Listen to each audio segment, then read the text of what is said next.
10th class के बाद NCC कैसे ज्वाइन करें। आज के टाइम में बहुत सारे स्टूडेंट ऐसे हैं जो 10th क्लास पास करने के बाद एनसीसी ज्वाइन करना चाहते हैं, लेकिन उन्हें इसके बारे में पूरी जानकारी नहीं होगी। इसलिए आज हम आपको 10th के बाद एनसीसी ज्वाइन करने से रिलेटेड पूरी जानकारी देंगे, जैसे कि एनसीसी ज्वाइन करने के लिए आयु सीमा क्या होनी चाहिए, फिजिकल कैसे कराया जाता है, लिखित परीक्षा कैसे होती है और इसके लिए आपको कौन कौन से डॉक्यूमेंट की जरूरत पड़ती है। तो दोस्तों, आप वीडियो को पूरा जरूर देखें ताकि आपका ये डाउट पूरा का पूरा क्लियर हो जाए। एनसीसी क्या होता है और इसे कैसे ज्वाइन कर सकते हैं। एनसीसी का पूरा नाम नेशनल कैडेट कोर्प्स होता है। इसमें कैंडिडेट को देशभक्ति अनुशासन सिखाया जाता है। इसके लिए ट्रेनिंग होती है। कैंडिडेट को अलग अलग तरह के कैंप कराए जाते हैं। एक तरह से कहा जाए तो एनसीसी एक छोटे स्तर पर कैंडिडेट को सैनिक बनने के लिए तैयार करती है। एनसीसी में सेना की ही तरह 3 विंग्स होती है, आर्मी विंग्स, एयर विंग्स और नेवल विंग्स। जब कोई कैंडिडेट एनसीसी ज्वाइन करता है तो उसे इन तीनों में से एक विंग को चुनना होता है और इसके साथ ही एनसीसी में अलग अलग तरह के 3 सर्टिफिकेट मिलती है, ए सर्टिफिकेट, बी सर्टिफिकेट और C certificate. A certificate junior division वालों को दिया जाता है, जबकि बी और सी सर्टिफिकेट सीनियर डिवीजन वालों को दिया जाता है। तो अगर कैंडिडेट 8 या फिर 9th क्लास में है और उम्र 12 से 18 साल के बीच में है तो एनसीसी ज्वाइन करने पर कैंडिडेट को जूनियर डिवीजन में रखा जाएगा।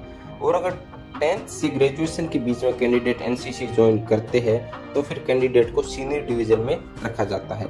तो अगर आप 10th में हो या फिर 10th पास कर ली है और अब एनसीसी ज्वाइन करना चाहते हैं तो इसके लिए आपको अपने कॉलेज के या फिर अपने स्कूल के एएनओ टीचर से मिलकर उनके ऑफिस में जाकर एनसीसी का फॉर्म ले सकते हैं, जिसमें आपको अपनी सभी डिटेल्स सही भरकर अपना फोटो लगाकर उसके साथ कुछ डॉक्यूमेंट लगाकर एएनओ सर के यहाँ जमा करना होगा। इसी तरह अगर आप 11th या 12th या फिर ग्रेजुएशन में भी है तो भी आप इसी तरह एएनओ सर से मिलकर एनसीसी का फॉर्म लेकर जमा कर सकते हैं। तो एनसीसी के इस फॉर्म के साथ आपको कुछ डॉक्यूमेंट की जरूरत पड़ेगी, जैसे 2 पासपोर्ट साइज फोटो, आधार कार्ड, 10th की मार्कशीट, कॉलेज या फिर स्कूल एडमिशन रिसिप्ट आदि। इन सभी डॉक्यूमेंट्स की फोटोकॉपी आपको उस एनसीसी फॉर्म के साथ लगाकर जमा करनी होगी। अगर हमारे स्कूल या कॉलेज में एनसीसी नहीं है तो हम एनसीसी कैसे ज्वाइन करें। इसके लिए आपको अपने आसपास के कॉलेज या फिर स्कूल जिसमें एनसीसी हो वहां पर जाकर एएनओ सर से मिलना होगा।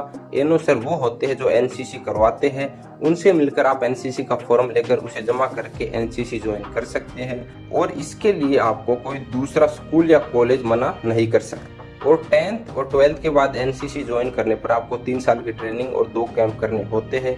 इसमें पहले साल में बेसिक ट्रेनिंग होती है, जिसे करने के बाद दूसरे साल में कैंडिडेट को बी सर्टिफिकेट और तीसरे साल में सी सर्टिफिकेट दिया जाता है। तो एनसीसी की भर्ती में किसी तरह का कोई फिजिकल नहीं होता, लेकिन अगर किसी स्कूल या कॉलेज में एनसीसी ज्वाइन करने वालों की संख्या वहां पर अवेलेबल सीट के मुकाबले अधिक होती है तो वहां पर एएनओ सर ही फिजिकल की कंडीशन रखते हैं, जिसमें कैंडिडेट्स की छटनी की जा सकती है। तो सीनियर डिवीजन के लिए पुरुष कैंडिडेट की हाइट 5 फीट 4 इंच जबकि लड़कियों की हाइट 5 फीट होनी चाहिए। सीनियर डिवीजन के लिए वेट पुरुषों का 49 केजी और लड़कियों का 46 केजी होना चाहिए। इसके लिए लड़कों को 400 से 1600 मीटर और लड़कियों को 200 से 800 मीटर की दौड़ लगानी होती है। इसके साथ ही लड़कों को 15 से 20 जबकि लड़कियों को 10 से 15 सीटअप्स भी लगाई जा सकती है। इसके साथ ही एनसीसी में एंट्रेंस एग्जाम भी लिया जाता है, जिसमें NCC general knowledge, defence, current affairs, sports award आदि से संबंधित प्रश्न पूछे जाते हैं और ज्यादातर सभी बच्चे इसे क्लियर भी कर देते हैं।